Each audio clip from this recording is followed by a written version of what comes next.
पहला प्रश्न है, भारत में सोने के सिक्के सबसे पहले कब और किस वंश के राजाओं ने जारी किया था? तो ये प्रथम शताब्दी के अंदर है। प्रथम शताब्दी में कुषाण शासकों ने जारी किया था। अगला प्रश्न, हिंदू धर्म की एक परंपरा वैष्णव है, तो दूसरी परंपरा कौन सी है? तो दूसरी परंपरा है वो कौन सी है? शैव परंपरा।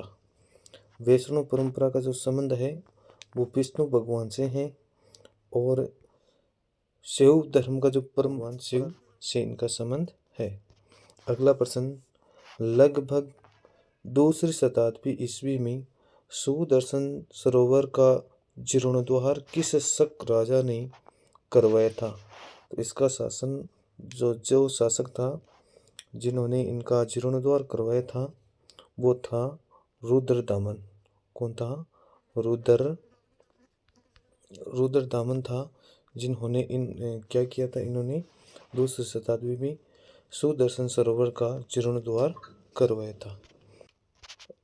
अगला प्रश्न, उन दो पुरावस्तुओं का उल्लेख कीजिए जिनके आधार पर पुरातात्विद ये मानते हैं कि खेत जोतने के लिए हड़प्पा संस्कृति में बैलों का प्रयोग होता था। तो पहला स्थान है जिनको बनावली के अंदर मिट्टी के हल प्रतिरूप मिले हैं।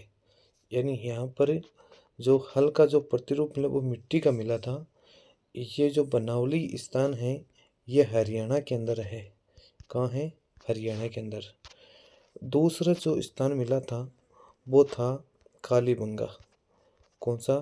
कालीबंगा था। और कालीबंगा सभ्यता के अंदर जुते हुए खेत के साक्ष्य मिले हैं। कालीबंगा सभ्यता है राजस्थान की हनुमानगढ़ जिले में स्थित है। भारतीय पुरातत्व सर्वेक्षण के डायरेक्टर जनरल रहे किन्हीं दो पुरातत्वविदों का नाम लिखिए।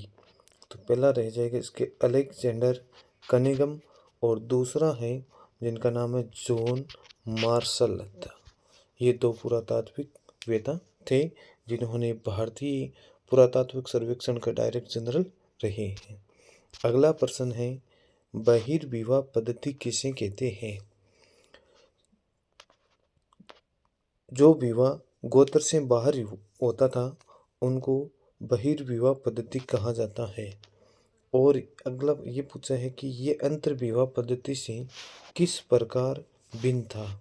तो अंतर्विवाह पद्धति यानी अंतर्विवाह पद्धति क्या है कि वह विवाह जिसमें किसी एक गोत्र या जाति या समूह इनके अंदर जो विवाह होता था, इन विवाह को अंतर्विवाह कहा जाता है। लेकिन ये एक जाति या कुल के अंदर हो सकता था, लेकिन ये गोत्र से बाहर होता था, इसलिए ये अंतर्विवाह से अलग है। अगला प्रश्न, स्त्री धन को परिभाषित कीजिए। स्त्री धन क्या था? यानी जब शादी के समय जो परिवार वाले या पिता के द्वारा दिया गया जो धन था या शादी के उपलक्ष्य में मिला हुआ जो धन था और इस पर स्त्री का ही स्वामित्व होता था, इसलिए इसको स्त्री धन कहा जाता है। क्या कहा जाता है? स्त्री धन कहा जाता है जो विवाह की उपलक्ष्य पर मिलता था। अगला प्रश्न है, बुद्ध के जीवन से जुड़े बोध गया एवं सारनाथ नामक स्थानों का महत्व बताइए। महात्मा बुद्ध थे और इनको जो ज्ञान की प्राप्ति हुई थी वो बोध गया स्थान पर हुई थी, इसलिए इनका महत्व बोध गया था। अगला प्रश्न, सारनाथ नामक स्थान का महत्व बताना है।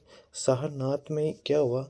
महात्मा बुद्ध ने सबसे पहले यानी जो प्रथम उपदेश दिए गए थे किस स्थान पर? सारनाथ में, इसलिए इन दोनों का महत्व था।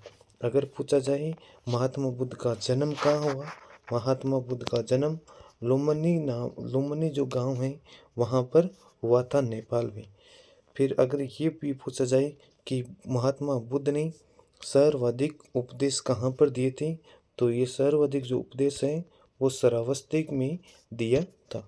अगला प्रश्न, अवध पर अवध पर जो कब्जा किया था अंग्रेजों, उसमें अंग्रेजों की दिलचस्पी क्यों थी? यानी अंग्रेजों की दिलचस्पी इस पर इसलिए थी क्योंकि एक तो जो अवध वाला जो स्थान है, इस स्थान पर फसल की उपजाऊ के लिए बहुत महत्वपूर्ण स्थान था।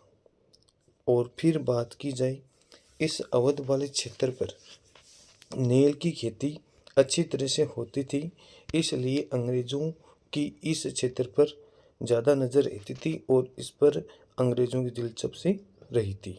अगला प्रश्न ये 4 नंबर का प्रश्न रहेगा, जिसमें मोहनजोदड़ो की गृह स्थापत्य की वर्तमान संदर्भ में प्रासंगिक